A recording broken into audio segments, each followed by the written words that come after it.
Madyong buntag sa tanan. Salamat sa Diyos sa panibagong buntag na naman nga gipahulam sa ato. So karon guys, sa atong episode ngayon is yan, kita niyo yung ano guys, yan, tangsi. Tatanim tayo ng ano, ng guys, pampalinaw ng mata. Ano, pampalinaw ng mata. So yan guys, samahan niyo ako guys. Maglinis muna tayo ng ano, ng pagtamnan natin. Yan. Ito guys, na ano ko na yan, na yan. Kumbaga na patay ko na yung mga damo. Pero may naiwan guys sa gitna. So, walang problema yan kasi tatabasin lang natin yan. Yan. Ganito lang ng paraan guys para makaano. Kasi ano naman to, bali yung lupa na to is napa ano na natin to, napa traktora. Kaso hindi lang natin siya na sama sa taniman ng mais nakaraan. So malambot pa to siya guys, buwaghag pa to. So mainam pa to sa ano, kanang tamna ng kalabasa. Kalabasa na lang guys kasi yun yung available natin na ano, na binhi. Yan guys. Hindi naman siya mahirap tabasin kasi ano, yung kumbaga tuyo na siya. Patay na siya sa ano natin, yung spray na herbicide. Yan. Sarap ng umaga guys. Malamig-lamig. Yan, masarap pa i-trabaho kasi marami pang stock na energy ba galing sa pahinga. Yan.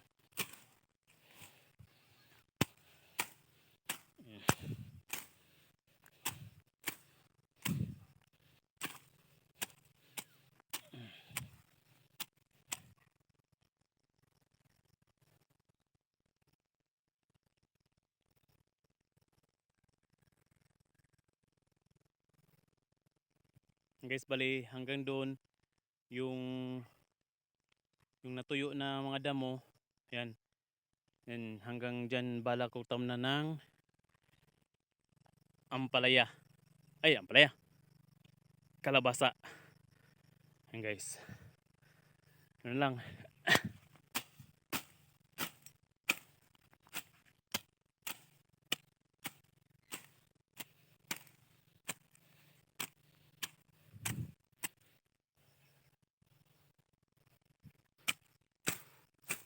Yung iba nito guys, sinunog ko pala. Yung ano, damo. Yung no, sinunog ko siya para yan, malinis. Kasi doon sa kabila, yung nagtanim tayo ng okra, may nakita kong ahas. May namahay na ahas guys kasi yung lupa malambot. Malambot siya guys. Kaya siguro yung mga butas-butas doon siya doon siya naglungga. Pero hindi ko pinatay yung ahas guys ha. Pinano ko lang.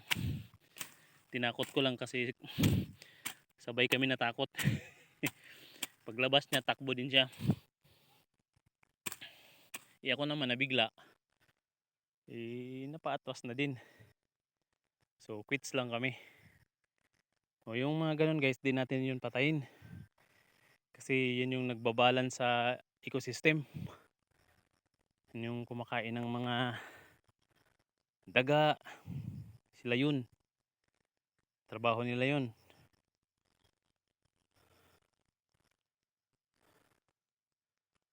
Guys.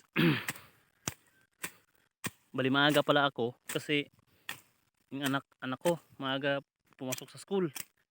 Yung magti-take down ng inkai kaya medyo napaaga tayo ng gising ng hatid sa school. So dumiretso na tayo rito para maaga pa lang, umpisa pa lang ng araw, ng isang buong araw, may work done na tayo, diba? Yun lang yun.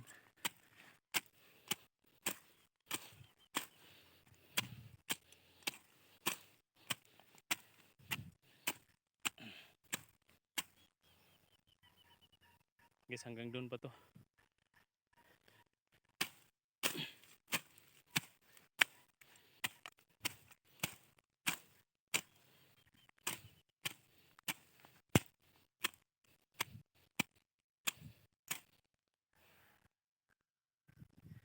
Ito bali yung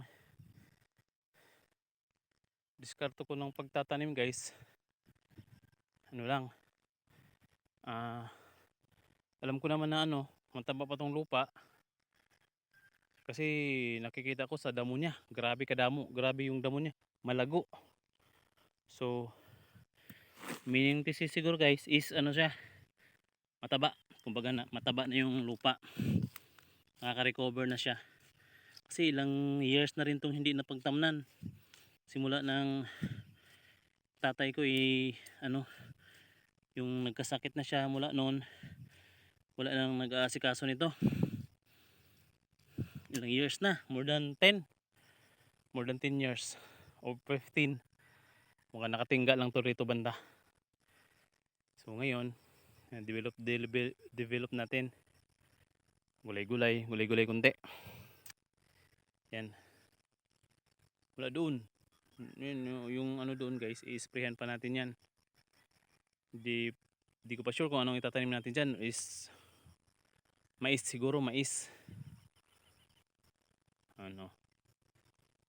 So ganun, guys, ganito lang tayo magtanim kasi yan, kunting kailangan yung paikot yan, malaki yan, yan, bubungkalin mo yan, tapos ka na okay sa gitna.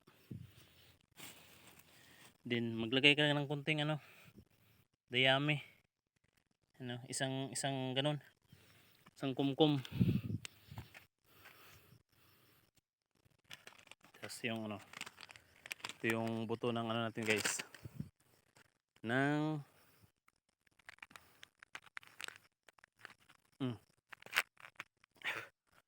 buto ng kalabasa. Yan, Suprema to, guys, Suprema ng East to West Seed Company. Okay, so uy, anong kulay be? Yan natin. Ganito lang paraan ko, guys, pagtatanim. Sa inyo, kung di ko alam kung ano yung iba nito pinapa-germinate yung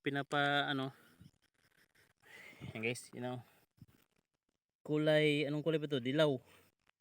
Yan, guys, yan, tapos yan, baon ko lang sa sa dayami, gitna. Yan, ganun lang,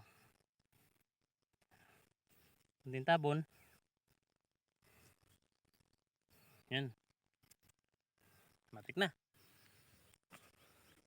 Bali, ang distance pala nito, guys, is depende rin naman sa'yo 1.5 meters by row yung spacing niya between plants.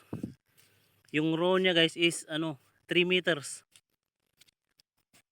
3 meters. So yan, sakto lang to, 3 row. Isa rito, 2, 3 hanggang doon kasi palayan na yun doon So bali 3 row to, guys. Mga siguro, kasi nabilang ko na to, mula doon sa kabila hanggang dito is 30 seeds.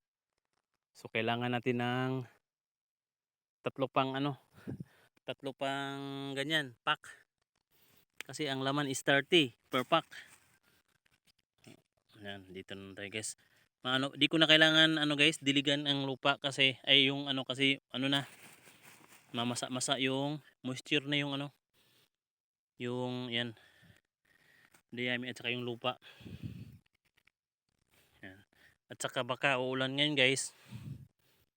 Yan, sakto yan. Kung uulan kasi makulimlim mukhang may sama ng panahon ata. So ganun lang, guys. Yan, hanggang dun lang. Thank you for watching. Don't forget to like and subscribe, guys, sa itong munting channel, Buholano Skinny. Buholano kini pala, itong YouTube channel. Yan. Thank you for watching.